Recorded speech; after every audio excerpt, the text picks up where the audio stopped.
Hello and good morning everyone to each and every students watching this video. Myself Mufid sir from Phoenix Institution.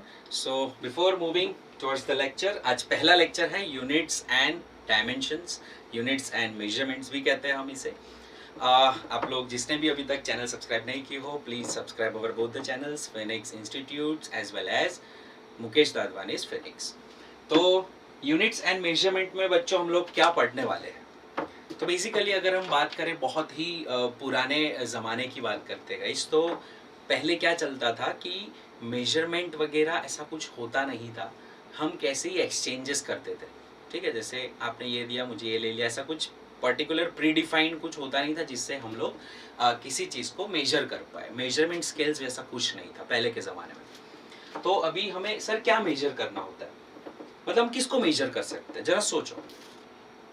ऐसी physical quantities जो होती है जो measurable है directly या indirectly, उसे ही हम फिजिकल क्वांटिटीज का दर्जा देते हैं. For example guys, length. तो ये कैसी फिजिकल क्वांटिटीज किसे हम कहते हैं? नॉन फिजिकल क्वांटिटीज हम किसे कहते हैं? फॉर एग्जाम्पल ये पेंसिल है, राइट. अब ये इसकी लेंथ मुझे मेजर करनी है, तो ये लेंथ जो है इसे हम फिजिकल क्वांटिटी कह सकते हैं.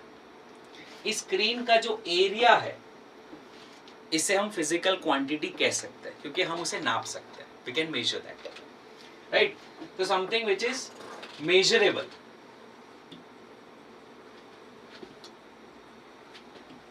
Something which is measurable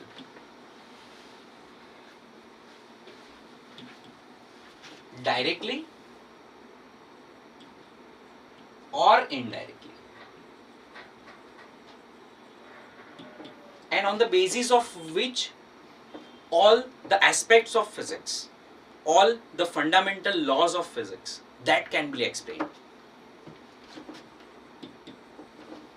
and on the basis of which physical phenomena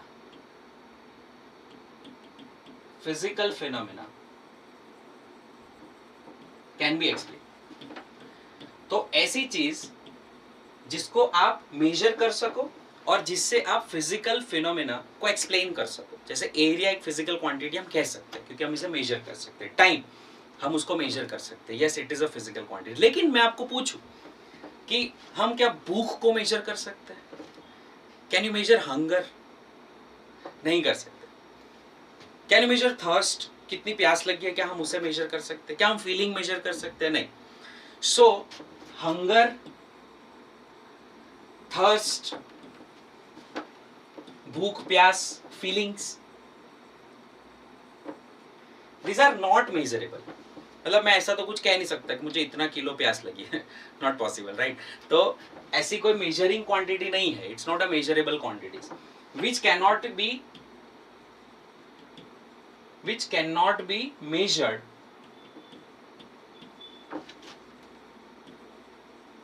directly or indirectly. मतलब जिसको हम डायरेक्टली और इनडायरेक्टली मेजर नहीं कर सकते उसे हम कहते हैं guys non physical quantities. I hope आपको ये दोनों डिफरेंस समझ में आ गए होंगे. नेक्स्ट गाइस, ऐसी कौन सी क्वांटिटीज है जिसे हम फंडामेंटल फिजिकल क्वांटिटीज कहते हैं? What type of quantities are included in the fundamental physical quantities? तो ऐसी quantities जो अच्छे से डिफाइंड है और एक सेट जिससे आप बनाते हो. अगर लेटस से हम लोग कहते हैं मास, हम लोग कहते हैं लेंथ, हम लोग कहते हैं टाइम. तो ये मास, लेंथ और टाइम को हम लोग फंडामेंटल फिजिकल क्वांटिटीज कह सकते हैं जब उन्हें एक साथ में रखा जाए तो. लेकिन काफी स्टूडेंट्स में एक मिसकंसेप्शन होता है. एक तो ये स्टेटमेंट कि मास, लेंथ, टाइम में लेंथ जो है वो किसी और चीज से डिफाइन नहीं हो सकता, इसी वजह से वो फंडामेंटल है. जैसे मैं कह दूं कि लेंथ का फॉर्मूला क्या है, मास का फॉर्मूला क्या है, या टाइम का फॉर्मूला क्या है, तो आप तो सर खुजा लोगे. आप कहोगे कि सर मास का फॉर्मूला क्या होता है? कुछ भी नहीं. मास तो मास है, लेंथ तो लेंथ है, और टाइम इज टाइम. टाइम को कैसे, मतलब उसको कैसे डिफाइन करेंगे, उसको किसी और फॉर्मूला में कैसे लेके जाएंगे? ठीक है, तो इसी वजह से ये फंडामेंटल फिजिकल क्वांटिटीज है, ऐसा बच्चे समझते हैं। लेकिन जरूरी नहीं है कि ये सभी फंडामेंटल फिजिकल क्वांटिटी, किसी और प्लैनेट पर कोई और फिजिकल क्वांटिटीज जैसे एरिया को फंडामेंटल बोल दिया जाए, है ना। अगर किसी और फंडामेंटल क्वांटिटीज एरिया को हमने किसी और प्लैनेट में फंडामेंटल बोल दिया, तो हम लेंथ को एरिया के फॉर्म में डिफाइन कर सकते हैं, क्योंकि एरिया क्या है, लेंथ का square, L square is area. तो अगर मुझे लेंथ को डिफाइन करना है तो under root of my area will give me a length, simple as that. तो ऐसा जरूरी नहीं है, लेकिन हाँ, आप जब कोई सिस्टम ऑफ यूनिट कंसीडर करते हो जिसे आप फंडामेंटल कहना चाहते हो, तो वो सिस्टम ऑफ यूनिट के अंदर वाले जो फिजिकल क्वांटिटीज होती है वो एक दूसरे के टर्म में किसी तीसरे को डिफाइन नहीं करनी चाहिए। बहुत अच्छे से समझना, बहुत गहराई वाली बात कह रहा हूं। जैसे फॉर एग्जाम्पल कि हम बात करते हैं लेंथ की, हम बात करते हैं मास की, हम बात करते हैं टाइम की, एंड हम बात करते हैं वेलोसिटी की। तो गाइस, क्या इस पूरे सेट को मैं फंडामेंटल फिजिकल क्वांटिटीज कह सकता हूं? तो मेरा आंसर आएगा मैं नहीं कह सकता। क्यों? उसका रीजन ये है क्योंकि लेंथ को जब आप टाइम से डिवाइड करते हो, लेंथ को जब आप टाइम से डिवाइड करते हो तो आपको स्पीड मिलती है, और स्पीड और वेलोसिटी का डायमेंशन तो सेम है। स्पीड या velocity is what? Distance covered, displacement upon time is velocity, distance upon time is speed. तो यहां पर मीटर पर सेकेंड इज वेलोसिटी, तो यहां पर लेंथ और टाइम और वेलोसिटी तीनों एक सिस्टम में नहीं हो सकते। ये क्वेश्चन पूछा गया, ठीक है। कौन नहीं हो सकता? लेंथ, मास, टाइम और वेलोसिटी। अगर सर मैं टाइम निकाल दूं तो क्या मैं इन तीन को फंडामेंटल फिजिकल क्वांटिटीज कह सकता हूं? डेफिनेटली यस, आप कह सकते हो। आप वेलोसिटी, मास एंड लेंथ को फंडामेंटल फिजिकल क्वांटिटीज के तहत ले सकते हो, ठीक है। तो इसका ध्यान रखना कि आप जिस किसी क्वांटिटीज को फंडामेंटल फिजिकल क्वांटिटीज कहना चाहो वो आपस में एक दूसरे के साथ रिलेटेड नहीं होने चाहिए। That is the first rule. They should not B inter related, they should not B inter related, ठीक है। तो यहां पर कौन था? टाइम था, ठीक है। अगर मैं टाइम को निकाल दूं तो मेरा वेलोसिटी, मास एंड लेंथ जो है वो फिजिकल क्वांटिटीज फंडामेंटल बन सकती है। बेटा इसके ऊपर एक बहुत ही अच्छा एडवांस का क्वेश्चन भी हम करेंगे, राइट, अपकमिंग में। चलिए अभी नेक्स्ट है, तो सर इसकी हिस्ट्री क्या है? What is the history of measurement? तो पहले के जमाने में बच्चों अगर मैं बात करूं तो ये जो लेंथ है उसको मेजर किया जाता था, ऐसे स्पैन से मेजर किया जाता था कि कितना स्पैन है, ठीक है, ऐसे मेजरमेंट करते थे। फिर फीट यूज करते थे, आज भी हम यूज करते हैं। क्रिकेट खेलना होता है, वैसे पैर से ऐसे चलते हुए जाते हैं और देखते हैं 20 या 25 स्टेप्स हम लेके देखते हैं कि इतनी पिच रखेंगे हम लोग, ठीक है। तो ये सारी चीजें कन्वेंशनल मेथड थी जो पहले यूज होती थी। लेकिन बच्चों इसमें प्रॉब्लम्स क्या आने लगी? फॉर एग्जाम्पल एक शॉपकीपर जो है वो अपने हाथ से सब मेजर करता है, वो अपने बच्चे को बिठा के चला गया, बच्चे के हाथ तो छोटे होते हैं, तो कस्टमर तो बेचारा लॉस में हो जाएगा कि छोटे छोटे हाथ से मेजर करके थोड़ा सा दे दिया, तो मैं तो लॉस में हूँ, मैं इतना पैसा क्यों दूंगा। तो यहाँ पर क्या हो रहा है कि ये जो है वो एक स्टैंडर्ड नहीं बन सकते। फिर किसी एक गांव में किसी एक राजा थे, उन्होंने बोला कि अच्छा जो राजा का हाथ होता है उसका जो मेजरमेंट है वो उस गांव के लिए फंडामेंटल यूनिट है। ऐसे सारी चीजें वो लोग करते थे। तो किंग का हाथ, अभी किंग मर गया तो उसके बेटे का हाथ आएगा, अब उसके बेटे का हाथ किंग के जितना होगा नहीं, तो वापस प्रॉब्लम्स। तो सब जगह पर प्रॉब्लम्स आ रही थी कि यार लेंथ मेजरमेंट के लिए अभी हम क्या करें, मतलब कुछ प्रॉपर वे में डिफाइन नहीं हो पा रहा था। तो हम लोग ने क्या किया कि भाई धीरे धीरे धीरे धीरे धीरे धीरे धीरे धीरे स्टैंडर्डाइजेशन की ओर हम लोग बढ़ने लगे कि यार एक यूनिट या एक फिजिकल क्वांटिटीज को डिफाइन करना हो, एक यूनिट को डिफाइन करना हो, तो वो यूनिट ऐसी होनी चाहिए कि वो इंडिया में भी सेम रहे, वो ऑस्ट्रेलिया में भी सेम रहे, यूएस में भी सेम रहे, और कोई भी कंट्री में आप चले जाओ वो सेम रहनी चाहिए। ये प्रॉब्लम आ रही थी कि यूनिट्स चेंज हो रही थी, सेम नहीं रह रही थी। तो अभी ये हम लोग ने डिफाइन किया था मीटर, अब मीटर कैसे आया उसकी भी अपनी एक हिस्ट्री है। ये मेजर टेप्स हम लोग यूज करते हैं। आजकल तो डिजिटल इंस्ट्रूमेंट्स भी आ गए। आईफोन के अंदर आप लोग ऐप इंस्टॉल कर लो मेजरमेंट, और उससे पूरी लेंथ मेजर हो सकती है। मतलब कैमरा मेजर करके दे रहा है भाई लेंथ, इससे बड़ी क्या बात हो सकती है, राइट। टेक्नोलॉजी बहुत आगे बढ़ चुकी है, डिजिटल इंस्ट्रूमेंट्स भी आ चुके हैं मेजरमेंट के। तो यहाँ से स्टार्ट हुआ था डिजिट, स्पैन, फिर ऐसे उंगली से नापते थे, ठीक है, ऐसे लेंथ मेजर होता था, फिर एक डोरी से, रस्सी से नापते थे। तो वैसे भी मेजरमेंट्स किए जाते थे लेंथ के। तो इसकी हिस्ट्री जो है वो बहुत वास्ट रही है, राइट। बाय द टाइम आज हमारे पास सारे ऐसे इंस्ट्रूमेंट हैं जिससे हम मेजर कर सकते हैं। अभी हम बात करते हैं मास। तो गाइस पहले क्या होता था कि मास मेजरमेंट के लिए ऐसे कोई मेजरिंग स्केल्स पहले के ज़माने में नहीं थे। पहले तो क्या होता था कि आप मुझे गेहूं दो, मैं आपको चावल देंगे, तो वो वाली सिस्टम चलती थी। तो यहाँ पर क्या करते थे वो लोग, एक कप बाउल के अंदर जितने राइस आते हैं उसको एक कपड़े में डाल लेते थे और उसको बांध देते थे। तो वो कप ऑफ जो राइस है उसको मेजरमेंट बनाकर वो बाकी सारी चीज़ें नापते थे।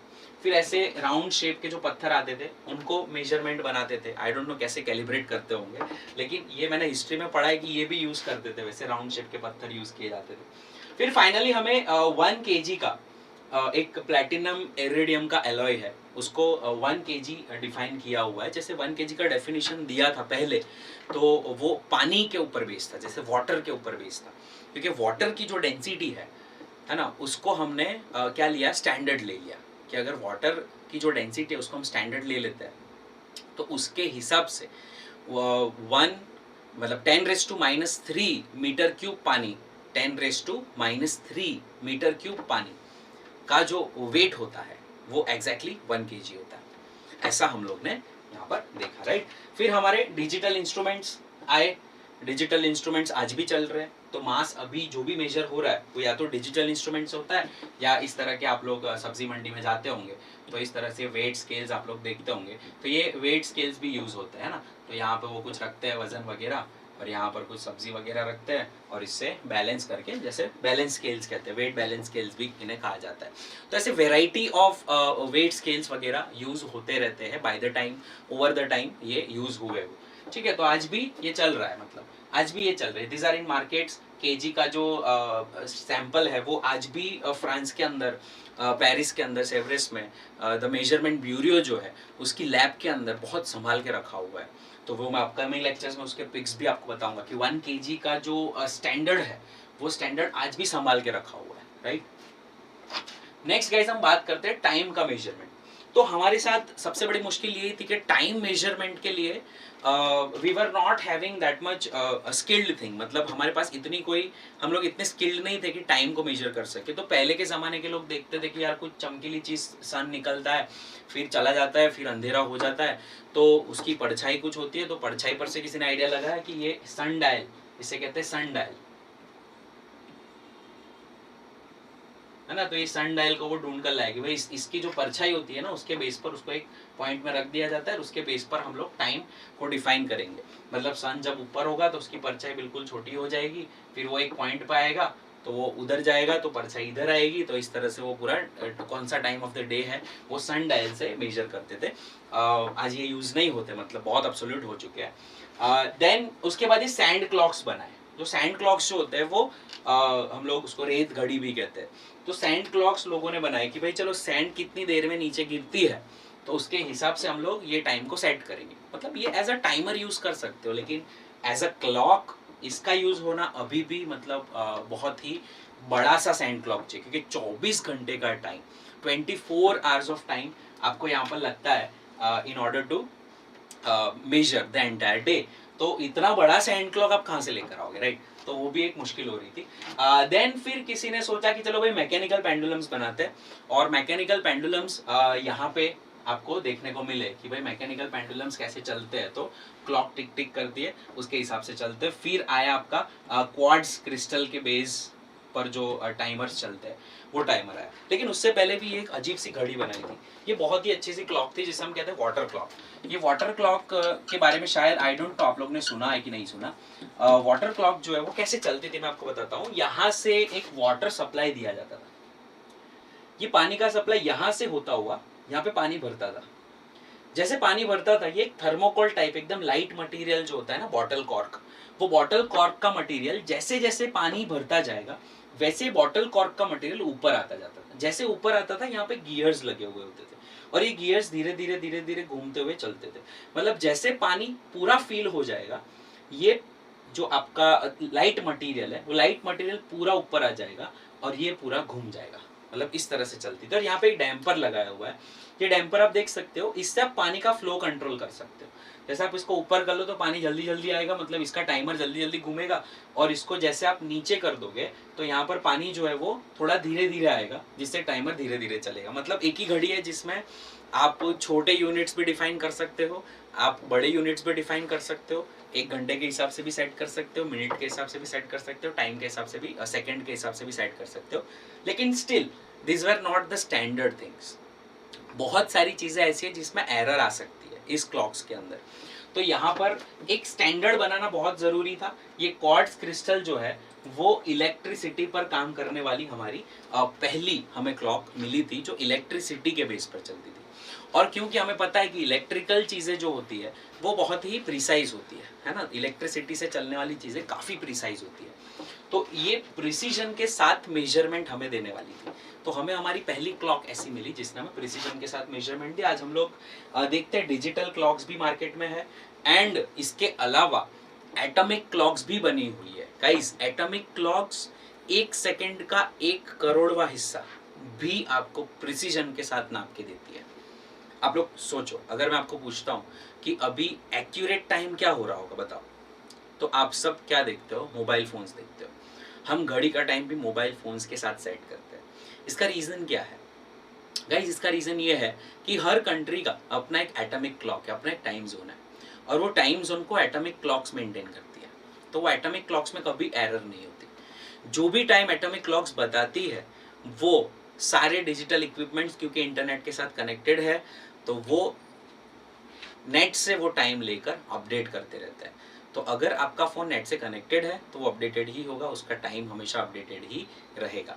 और बहुत ही प्रिसीजन के साथ हम लोग ने टाइम मेजरमेंट करना आज सीख लिया है due to the presence of this atomic clocks and various other measuring instruments, right. तो ये हो गई गाइस टाइम की बात। नेक्स्ट हम लोग बात करेंगे that is of derived physical quantities. तो गाइस ऐसी कौन सी क्वांटिटीज है जिसे हम डिराइव्ड फिजिकल क्वांटिटीज कहते हैं? तो डिराइव करी हुई मतलब किसी चीज से बनी हुई, राइट। फॉर एग्जांपल अभी मैंने आपको एग्जांपल दिया था वेलोसिटी का, तो क्या हम वेलोसिटी को किसी चीज से बना सकते हैं? यस सर, बना सकते हैं। What is velocity? It is displacement upon time. What is velocity? It is displacement upon time. तो displacement is a measurement of length and time, तो वो तो टाइम ही है। तो यहाँ पर अगर इसके यूनिट्स हम देखें तो मीटर पर सेकेंड, इसको मीटर में नापे, इसको सेकेंड में नापे तो मीटर पर सेकेंड इसका यूनिट हो जाता है। वो भी हम डिस्कस करेंगे कि यूनिट क्या होता है। तो यूनिट क्या होता है कि आपको लेंथ मेजर करनी है, लेकिन कौन से यूनिट में मेजर करनी है वो अलग बात हो जाती है पूरी। एक यूनिट क्या होता है? एक यूनिट इसका एक प्री डिफाइंड मेजरमेंट होता है। फॉर एग्जांपल अगर इसको मुझे सेंटीमीटर में नापना है तो 1 सेंटीमीटर को डिफाइन किया हुआ होता है, उसे यूनिट कहा जाता है। मीटर जो है वो यूनिट है। तो सर लेंथ क्या है? लेंथ गाइस फिजिकल क्वांटिटी है। समझो, इन दोनों चीज में बहुत डिफरेंस है, समझना अच्छे से। लेंथ क्या हो गई?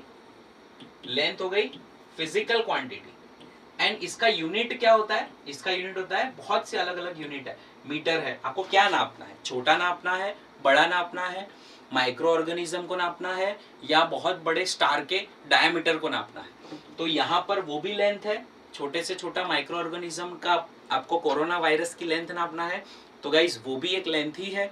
बड़े से बड़ा मून का डायमीटर नापना है गाइस वो भी एक लेंथ है। सन को नापना है वो भी एक लेंथ है। पूरे यूनिवर्स को नापना है तो वो भी एक लेंथ है। तो यहाँ पर लेंथ फिजिकल क्वांटिटीज कांस्टेंट रहती है, मेजरमेंट के हिसाब से गाइस यूनिट बदलते हैं, है ना। फिजिकल क्वांटिटीज तो फिक्स है कि भाई लंबाई नापनी है, लेंथ नापनी है, लेकिन इसका यूनिट जो होता है वो अकॉर्डिंग टू द रिक्वायरमेंट बदलता रहता है। फॉर एग्जाम्पल अगर मैं बात करूं कि मुझे नापना है माइक्रो ऑर्गेनिजम्स को, माइक्रो ऑर्गेनिजम्स को, तो मैं उसको सेंटीमीटर से तो नाप नहीं सकता, क्योंकि वो तो सेंटीमीटर से भी छोटे भाई, तो वो उसको हम नापते हैं जनरली नैनोमीटर में, है ना। फॉर एग्जाम्पल मुझे नापना है किसी ह्यूमन हाइट, ह्यूमन की हाइट को नापना है, तो हम लोग यूज करते हैं फुट, यूज करते हैं, हम लोग यूज करते हैं मीटर, कभी कभी हम लोग उसको सेंटीमीटर्स में भी नापते हैं, तो इतनी चीजों में हम लोग उसको नापते हैं। हमें नापना है किसी planet, size of a planet, तो साइज ऑफ अ प्लैनेट हम लोग किलोमीटर्स में देखते हैं। हम लोग डिस्टेंस बिटवीन टू गैलेक्सीज नापना है, गैलेक्टिक डिस्टेंसेस, तो हम लोग इसको नापते हैं किसके अंदर, लाइट ईयर, लाइट ईयर्स में नापते हैं कि लाइट को एक साल में लाइट जितना चलता है उसे एक लाइट ईयर कहते हैं। Distance covered by light, distance covered by light in 1 year, उसको 1 लाइट ईयर कहा जाता है। भाई लाइट एक साल में जो डिस्टेंस काटता है उसे हम क्या कहते हैं, लाइट ईयर कहते हैं। ओके, सो गाइज ये सारे क्या हो गए, these are all units, these are all units, these are all units. और ये यूनिट किसके है, एक ही फिजिकल क्वांटिटी के है, लेंथ, कि भाई मेजरमेंट ऑफ लेंथ आप कैसे करते हो उसके बेस पर ये फिजिकल क्वांटिटीज डिफाइन होती है। ठीक है गाइस, कि लेंथ आपने कैसे किया, तो यूनिट डिफाइन हो गया, कितना करना है, छोटा करना है, बड़ा करना है ना, उसके हिसाब से हम लोग इसको डिफाइन करते हैं। So guys derived physical quantities क्या है, the physical quantities that are derived using the fundamental quantities. किसको कहते हैं हम, physical quantities that are derived from the fundamental quantities. Physical quantities that are derived from fundamental quantities.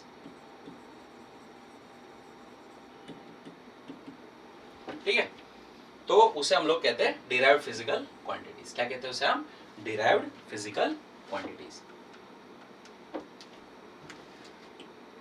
Next है guys unit. तो जैसे हम लोग ने बात की अभी कि यूनिट्स भी दो तरीके के होते हैं, एक होता है फंडामेंटल यूनिट, दूसरा होता है derived unit. Unit is nothing but a standard, क्या है ये, स्टैंडर्ड ऑफ एक defined measurement, or we can say a standard defined measurement of a physical quantity.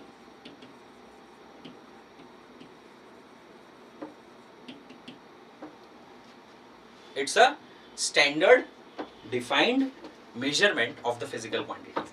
जैसे गाइस बात करते हैं फंडामेंटल, तो फंडामेंटल यूनिट कौन कौन से है, तो फंडामेंटल फिजिकल क्वांटिटीज के जो यूनिट है, the units of fundamental physical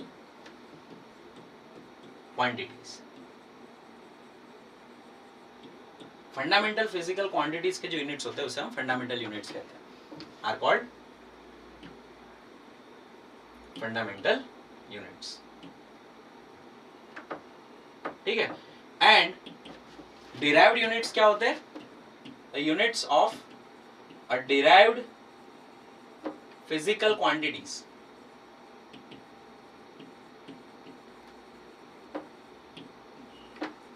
are called derived units। मेरे साथ साथ लिखते जाना बेटा, नोट्स बनाते जाना, ठीक है, आपको क्लास लेक्चर्स की तरह फील आनी चाहिए। ठीक है, इसीलिए मैं रिटर्न फॉर्म में ही क्लास में आप लोग पढ़ रहे हो वैसा ही फीलिंग आना चाहिए, तो वैसे आप लोग नोट्स बनाते जाना, फिर भी आपको नोट्स डिस्क्रिप्शन बॉक्स में मिल जाएगी, डोंट वरी, राइट। चलिए, सो नेक्स्ट हो गया फंडामेंटल डिराइव्ड यूनिट्स। नेक्स्ट बात आती है guys, the question is which of the following sets cannot enter into the list of fundamental quantities in any system of unit. मतलब कोई भी system of unit ले, देखो यहाँ पर क्या पूछा है, in any system of units, कोई भी सिस्टम ऑफ यूनिट ले लो। मतलब मैंने कहा ना, सिस्टम ऑफ यूनिट जो होता है वो फिक्स नहीं होता है, system of unit is not fixed. यहाँ पर हम लोग ने मास, लेंथ और time, metre, KG and second. Mass, length, time क्या होता है guys, physical quantities. Metre, kilogram, second, ये क्या होता है? यूनिट। जैसे फॉर एग्जांपल यहाँ पे हम बात किया मास, लेंथ, टाइम, ये क्या है guys? These are physical quantities. वापस आपको रिमाइंड करा रहा हूँ कि फिजिकल क्वांटिटीज अलग चीज होती है और यूनिट्स जो होते हैं वो अलग चीज होती है। अब इनके यूनिट क्या होते हैं? तो मास को हम किस में मेजर कर सकते हैं? ग्राम, किलोग्राम, कुछ भी। लेकिन अगर मैं स्टैंडर्ड मेट्रिक सिस्टम की बात करूं तो मास जो है वो केजी, लेंथ जो है वो मीटर एंड टाइम जो है वो सेकंड में नापा जाता है। तो ये कहलाते हैं गाइस यूनिट्स। तो मैंने आपको एक चीज बताई थी, एक एग्जांपल बताया था कि सिस्टम ऑफ यूनिट कैसी होनी चाहिए कि उनके अंदर अंदर वाले जो फिजिकल क्वांटिटीज है, अंदर अंदर वाले जो यूनिट्स है, वो एक दूसरे को डिफाइन नहीं करना चाहिए। जैसे आप देखो, कोई भी मास और लेंथ का ऐसा फॉर्मूला नहीं है जो आपको टाइम देगा। कहीं से कहीं पे भी चले जाओ, there is no formula of mass and length. Mass and length को यूज करके आपको कभी टाइम नहीं मिल सकता। मतलब कि ये mass, length, time, this can be considered as fundamental physical quantities. तो ये तो हमारा गलत ऑप्शन हो गया। हमें क्या पूछा है? Which of the following set can not enter. Always remember कि एमसीक्यूज के अंदर लैंग्वेज समझनी है, क्या पूछ रहे हैं वो आपको पता होना चाहिए। कैन है, कैन नॉट है, pick up the wrong thing, pick up the right thing, क्या चीज कही है उन्होंने, क्या पूछा है आपको, राइट। तो यहाँ पर वी कैनॉट पूछा है, तो हम लेंथ, मास, टाइम तो बेचारे है, they are the fundamental physical quantities, तो ये तो हमारा ऑप्शन होगा नहीं। मास, टाइम एंड वेलोसिटी तो ले सकते हैं। मास अपॉन टाइम कभी वेलोसिटी नहीं देगा, मास बाय टाइम कभी वेलोसिटी नहीं देगा। याद करो, मैंने आपको पीछे कहा था कि यहां पर मैंने बात की थी क्या?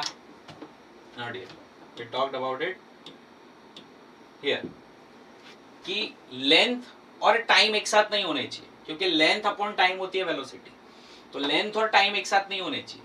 हाँ, मास, लेंथ और वेलोसिटी हो सकती है। अगर टाइम नहीं होगा तो ये तीन पॉसिबल है। अगर लेंथ नहीं होगा तो मास, टाइम और वेलोसिटी भी फंडामेंटल फिजिकल क्वांटिटीज कहला सकती है। तो अब आपको वापस रिकंसिडर करना है इसी सिचुएशन को, क्या मास, टाइम और वेलोसिटी फंडामेंटल फिजिकल क्वांटिटीज कहला सकती है in any system of unit? तो ये तो कहला सकती है, तो ये तो मेरा ऑप्शन होगा नहीं। फिर आते हैं हम लोग length, mass and velocity. Length, mass and velocity, time की बात हो ही नहीं रही, तो अगर टाइम को निकाल देंगे तो ये भी set of fundamental physical quantities कहला सकते हैं, तो ये भी मेरा आंसर नहीं है। मेरा करेक्ट आंसर है length, time and velocity. This is my correct option, because length को जब हम लोग डिवाइड करते हैं किसके साथ? टाइम के साथ, so that gives me what? Unit of velocity. ठीक है। So two fundamental quantities, reason क्या लिखेंगे हम? Two fundamental quantities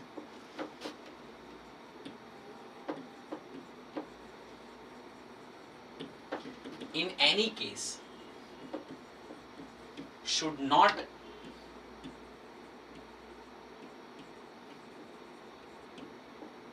result into the third fundamental physical quantity। ठीक है। तो गाइस, आई होप आपको ये एमसीक्यू समझ में आया होगा। बहुत ही अच्छा सा क्वेश्चन है, बहुत ही ध्यान से इसको करना है, क्योंकि हम कभी कभी क्या करते हैं, हम कभी कभी जो डिफाइंड यूनिट्स होते हैं ना, उन्हें सनातन मान लेते हैं कि भाई लेंथ, मास, टाइम यही फंडामेंटल है। जरूरी नहीं है भाई यही फंडामेंटल है, राइट। फंडामेंटल बहुत सारी यूनिट्स हो सकती है, वेलोसिटी भी हो सकती है। अब नेक्स्ट, अच्छा, very nice question, same concept पर बेस है। ये एक एडवांस लेवल का क्वेश्चन है कि भाई velocity, volume and acceleration can be taken as basic variable. तो आप चेक करोगे कि भाई वेलोसिटी, वॉल्यूम और एक्सीलरेशन, तो पहले तो वेलोसिटी क्या होती है, तो हमें पता है भाई वेलोसिटी का यूनिट क्या होता है, that is equals to, formula क्या होता है? Length upon time.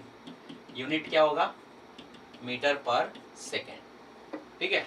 फिर वॉल्यूम जो होता है, किसी भी चीज के वॉल्यूम का क्या फॉर्मूला होता है? क्यूब के वॉल्यूम का क्या फॉर्मूला होता है? Length into breadth into height, या तो एल क्यूब। तो कोई क्यूब का है तो लेंथ का क्यूब होता है, लेंथ का क्यूब होता है। एंड एक्सीलरेशन का फॉर्मूला क्या होता है? तो एक्सीलरेशन का फॉर्मूला हो जाएगा velocity, change in velocity upon time. लेकिन वेलोसिटी का खुद का एक फॉर्मूला क्या है, लेंथ अपॉन टाइम। तो लेंथ अपॉन टाइम तो है ही, साथ में नीचे सर एक और टाइम आ गया। तो वेलोसिटी एक्सीलरेशन का फॉर्मूला क्या होता है, लेंथ अपॉन टाइम का स्क्वायर।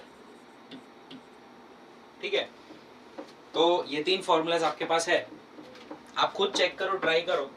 क्या इन एनी केस किसी भी दो को यूज करके आप तीसरा आ सकता है आपके पास? अगर हाँ, अगर आपका क्वेश्चन हाँ है तो हम कह सकते हैं कि yes all the three are independent from each other. मतलब अगर आपको ऐसा लगता है कि नहीं नहीं नहीं, नहीं ये तीनों अलग है, एक दूसरे पर डिपेंड नहीं करते, तो हम ये कहेंगे कि all the three are independent from each other. ठीक है, स्टेटमेंट 2। स्टेटमेंट 1 क्या है, velocity volume acceleration can be taken as basic units. तो पहले तो बेसिक वेरिएबल ले सकते हैं कि नहीं, ये चेक करना है। अगर चेक कर दिया और स्टेटमेंट 2 पर आते all the three are independent from each other, भाई हम चेक कर दिया, हमने चेक करके बोल दिया कि तीनों इंडिपेंडेंट एक दूसरे से, फिर हम कह रहे हैं कि भाई हाँ चलो तीनों इंडिपेंडेंट एक दूसरे से, सो स्टेटमेंट 1 भी सही, स्टेटमेंट 2 भी सही। लेकिन आपको चेक करना होगा, हर तरीके से चेक करना होगा कि क्या at any cost any way कभी भी वेलोसिटी वॉल्यूम एक्सीलरेशन में से क्या एक्सीलरेशन एंड वॉल्यूम मिलके वेलोसिटी दे सकते हैं? क्या वेलोसिटी वॉल्यूम मिलके कभी एक्सीलरेशन देंगे? क्या वेलोसिटी और एक्सीलरेशन मिलके कभी वॉल्यूम देंगे? मतलब कोई भी दो, क्या तीसरा इन एनी केस देगा कि नहीं? So that's the question. तो यहां पर what I did, what we have to check, कि मुझे एक चीज पता है, अगर मैं इसके यूनिट्स डिफाइन कर दूं, ये मीटर पर सेकंड है, ये मीटर क्यूब है, और ये हो गया मीटर अपॉन सेकंड का स्क्वायर। ठीक है गाइस, ध्यान से देखना। तो ऊपर ये मीटर पर सेकंड स्क्वायर जो है, मीटर पर सेकंड स्क्वायर जो वेलोसिटी है, अगर मैं उसका स्क्वायर कर लेता हूं, मैंने क्या कर लिया, वेलोसिटी का स्क्वायर, तो मुझे क्या मिलता है, metre square upon second raise to 4। ठीक है, सॉरी, मीटर पर सेकंड का स्क्वायर करना है, तो मीटर पर सेकंड का स्क्वायर करके मुझे मिलता है मीटर स्क्वायर पर सेकंड स्क्वायर। अभी अगर गाइस सोचो ध्यान से, अगर इसमें से एक मीटर निकल जाए कैसे भी करके, तो वो एक्सीलरेशन बन सकता है, क्योंकि एक्सीलरेशन है मीटर पर सेकंड स्क्वायर। अगर वेलोसिटी का मैं स्क्वायर करता हूं तो मीटर पर सेकंड का स्क्वायर हुआ, मीटर स्क्वायर पर सेकंड स्क्वायर मिलता है। अगर मैं कैसे भी करके इसमें से एक मीटर को निकाल दिया तो मेरा काम हो गया। तो वो मीटर को मैं कैसे निकाल सकता हूं, ध्यान दो। तो यहाँ पर आपको मीटर क्यूब मिल रहा है, अगर मेरा मीटर क्यूब जो है, अगर मैं उसका क्यूब रूट लेता हूँ, रेज़ टू 1/3 करता हूँ, तो मीटर हो जाएगा वो। तो मैं नीचे क्या करूंगा, वॉल्यूम मतलब जो मीटर क्यूब है उसका क्यूब रूट लूंगा। तो यहाँ पर मेरा आंसर फाइनली क्या आ जाएगा, मीटर पर सेकेंड स्क्वायर, जो क्या है, एक्सीलरेशन। तो अगर मैं फॉर्मूला बनाऊं तो मैंने क्या किया, वेलोसिटी के स्क्वायर को डिवाइड किया वॉल्यूम के क्यूब रूट के साथ। देखो दिमाग चलाना पड़ता है भाई, this advance level question in our module, this an advance level question in module है, बहुत ही चिल्लर क्वेश्चन। मतलब कॉन्सेप्ट देखो कितना एकदम बेसिक कॉन्सेप्ट से क्वेश्चन उठाया। आपको पता होना चाहिए कि फंडामेंटल फिजिकल क्वांटिटीज फंडामेंटल तभी होती है जब कोई भी दो quantities in any situation should not give rise to the third quantity, तब भी हम कह सकते हैं कि ये फंडामेंटल फिजिकल क्वांटिटीज है। यहाँ पर वेलोसिटी का स्क्वायर करके वॉल्यूम का क्यूब रूट निकालोगे तो वो एक्सीलरेशन दे देगा आपको। तो यहाँ पर ये तो फंडामेंटल फिजिकल क्वांटिटीज हो ही नहीं सकती, राइट। चलिए, so what's the correct answer, तो ये फंडामेंटल बेसिक वेरिएबल तो मैं ले ही नहीं सकता, मतलब स्टेटमेंट 1 तो गलत ही है। तो statement 2 all the three are independent from each other, ये भी गलत हो गया, तो डिपेंड करते हैं, हमने प्रूव कर दिया। तो स्टेटमेंट 1 भी गलत, स्टेटमेंट 2 भी गलत, तो statement 1 is also false, statement 2 is also false. चलिए, तो अभी नेक्स्ट हम लोग आगे बढ़ते हैं गाइस। तो स्टैंडर्ड यूनिट के लिए क्राइटेरिया क्या होना चाहिए, स्टैंडर्ड यूनिट के लिए क्राइटेरिया क्या होना चाहिए? तो सबसे पहला क्राइटेरिया, सर यूनिट स्टेबल होना, उसकी स्टेबिलिटी होनी चाहिए। ऐसा नहीं कि कभी सर सुबह में कुछ होता है, कल शाम को कुछ हो जाता है। फॉर एग्जांपल मैंने एक मीटर डिफाइन किया, तो एक मीटर जिससे डिफाइन हो रहा है वो क्राइटेरिया सुबह शाम चेंज होता रहता है, तो ऐसा ना चाहिए। It should be same, it should be stable, it should be stable and remains same for every place. ऐसा नहीं माउंट एवरेस्ट पे चले गए तो अलग हो गया. And every time, सुबह में अलग शाम में अलग ऐसा ना चले. ठीक है, तो ऐसा यूनिट तो हम लोग को ऐसा यूनिट चाहिए जिसकी स्टेबिलिटी होनी चाहिए भाई. प्लेसेस पे प्लेसेस चेंज नहीं होना चाहिए और टाइम टू टाइम भी चेंज नहीं होना चाहिए. जैसे 1 kg है तो ऐसा नहीं कि भाई शाम को 1 kg होता है इसमें 100 ग्राम कम हो जाते हैं तो वो नहीं चलेगा. It's not a standard unit. Acceptability मतलब इट मस्ट बी और it should be widely accepted.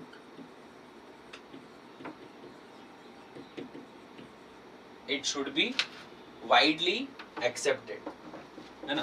मतलब यार लोगों की एक्सेप्टेबिलिटी होनी चाहिए कि भाई अब इस यूनिट को हम एक्सेप्ट कोई इंसान नहीं करेगा. फॉर एग्जांपल आपने बोल दिया कि भाई ये जो जानवर इसका जो सींग है ना उसका जो मेजरमेंट है वो परफेक्ट यूनिट है, तो कोई एक्सेप्ट नहीं करेगा. भाई तू पागल है क्या, इसको मारेंगे थोड़ी हम, ऐसे थोड़ी होता है, राइट. तो एक्सेप्टेंस बहुत जरूरी है हर जगह पर. ठीक है. थर्ड है रिप्रोड्यूसिबिलिटी. मतलब ऐसा नहीं कि सर एक ही है अब आप अपना बना लो कैसे भी करके, हमारा तो हो गया, वैसा थोड़ी चलेगा. अगर हमने बनाया है तो सब कंट्रीज के पास उसकी कॉपी जानी चाहिए या वो कैसे बनता है वो मेथड जानी चाहिए. मतलब it should be easily reproducible. It should be easily reproducible. Easily reproduce हो सकना चाहिए, राइट. तो सब देश के पास उसकी कॉपी होनी चाहिए. जैसे आज 1 किलोग्राम की कॉपी जो हमारे पास है वो एक्चुअली ओरिजिनल तो पेरिस के पास है, फ्रांस के पास है. फ्रेंच रिवॉल्यूशन के टाइम पर उन्होंने 1 kg का प्लेटिनम इरिडियम एलॉय का एक सिलेंडर डिफाइन किया था और उससे वो लोग ने डिफाइन किया था कि भाई ये 1 kg इसको हम कहेंगे. ठीक है. तो वो उनके पास है लेकिन उन्होंने सब कंट्रीज को कॉपी दी. एक कॉन्फ्रेंस बुलाई, उसमें 50 कंट्रीज के लोग पार्टिसिपेट किए. सबको बोला कि भाई ये 1 kg है, 1 kg, 1 kg. हमने बहुत प्योरिटी के साथ अच्छे से डिफाइन किया, आप रख लो 3-4 सैंपल रखो. लेकिन अब यही यूज़ करना है भाई सबको, क्योंकि इंटरनेशनल ट्रेड में बहुत लोचे हो रहे थे, बहुत प्रॉब्लम हो रही थी. भाई यहाँ से कार्टन आ रहा है, यहाँ अगर यूनिट कन्वर्जन में लग गए लोग, वहाँ पे ब्रिटिश से आ रहा है, पाउंड में आ रहा है, यहाँ पे इंडिया में किलोग्राम में चलता है, तो वो सारी प्रॉब्लम्स हो रही थी, बहुत सारी प्रॉब्लम्स हो रही थी. तो रिप्रोड्यूसिबिलिटी ईजी होनी चाहिए. नेक्स्ट आता है गाइस एक्सेसिबिलिटी. मतलब it should be easily accessible. फिर ऐसा ना हो कि भाई तुमको जो 1 kg का सैंपल मांगता है वो बहुत बड़े वैल्कनो के अंदर आपको डाइव लगा के जाना पड़ेगा, वहां पे मिलेगा, वो नहीं चाहिए. अब यार मिलेगा ही नहीं तो कौन लेने जाएगा वहां पे. एक्सेसिबिलिटी इजी होनी चाहिए भाई, बाजू वाले की दुकान में भी मिल जाना चाहिए तो हम लोग को यूज है वो, नहीं तो वो हम लोग के कोई यूज का नहीं है. एक्सेसिबिलिटी बहुत प्रॉपर होनी चाहिए. ठीक है. सेकेंड आता है प्रिसीजन. मतलब it should be defined with precision. ऐसा मैं कहूंगा यहाँ पर क्या है, it must be defined with precise value होनी चाहिए. मतलब उसमें ज्यादा एरर्स नहीं होनी चाहिए. फिर दूसरी बार बने तो ऐसा नहीं कि भाई इतने सारे प्रोसेस है यार बनाने के कि इतनी एरर आ जाती है उस प्रोसेस में, तो प्रोसेस इतनी लंबी नहीं होनी चाहिए. प्रिसीजन के साथ उसका डेफिनेशन इजीली हो जाना चाहिए. और लास्ट आता है सिक्योरिटी. ठीक है. मतलब सिक्योरिटी इन द सेंस ऐसा कहा जाता है कि वो जिस फंडामेंटल से बन रहे हैं वो सिक्योर्ड होने चाहिए. मतलब it should not be easily damageable. It should not be easily damageable. ठीक है. तो ये इतने पॉइंट्स है जो आपको ध्यान में रखने हैं. वापस मैं रिपीट कर रहा हूँ. Stability should be stable, stable होना चाहिए हर जगह पर, हर टाइम पर.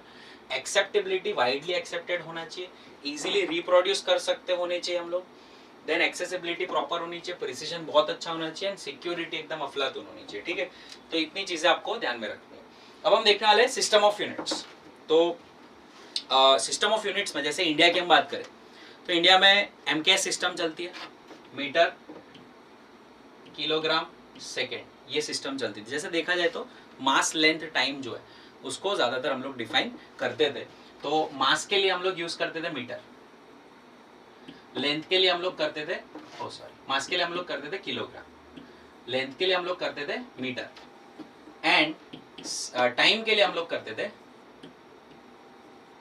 सेकेंड. ठीक है. फिर एक आता था एक सीजीएस सिस्टम जिसमें होता था सेंटीमीटर. काफी देश ये लोग यूज करते थे. अगेन इट शुड बी ग्राम, मैंने लेंथ वहाँ सीधा रखना था, okay. Gram, centimetre and second. And British की जो सिस्टम होती थी FPS सिस्टम, जिसे कहते थे हम फुट पाउंड से, तो यहाँ पर लेंथ के लिए फुट यूज करते थे, पाउंड वेट के लिए करते थे, एंड सेकेंड जो है वो टाइम के लिए यूज करते थे। तो ये सिस्टम ऑफ यूनिट्स है। हम लोग इसको एग्जाम्पल देखते हैं बच्चों को, ना शूट कर। जैसे गाइस मैं अभी की आपको बात करता हूँ कि आई वेंट टू, ये लेंथ मेजरमेंट की जैसे मैंने बात की, तो actually I went to one shop जहाँ पे मुझे वायर्स लेने थे, ठीक है। एक वायर लेना था, इंटरनेट केबल लेना था मुझे। तो मैंने उसको पूछा भैया मुझे 3 मीटर केबल चाहिए। तो भैया ने क्या किया, ऐसे एक केबल लिया, ऐसे नापा, ऐसे नापा, ऐसे नापा, कट करके दे दिया। मतलब भाई ये कौन सी सिस्टम ऑफ यूनिट है जो आप फॉलो करते हो? मतलब हमने नहीं पढ़ा अभी। मतलब the length from my middle finger tip to my Adam's apple is 1 metre. Wow, nice definition. तो आजकल के लोगों ने ऐसे भी डिफाइन करके रखी है सिस्टम्स, ठीक है, जो एकदम वाहियात है, नॉट टू एक्सेप्ट। फाइन। सो आने वाले लेक्चर के अंदर हम लोग और सारी यूनिट्स की बात करेंगे, बहुत सारी यूनिट्स डिफाइन करेंगे, एंड इस लेक्चर को आगे लेकर जाएंगे। तो आप लोग बहुत अच्छे से लेक्चर नोट्स बनाना, फॉलो करते रहना Phoenix institute YouTube channel, and share with your friends and family. Thank you so much. Signing off for today, your faculty MM sir.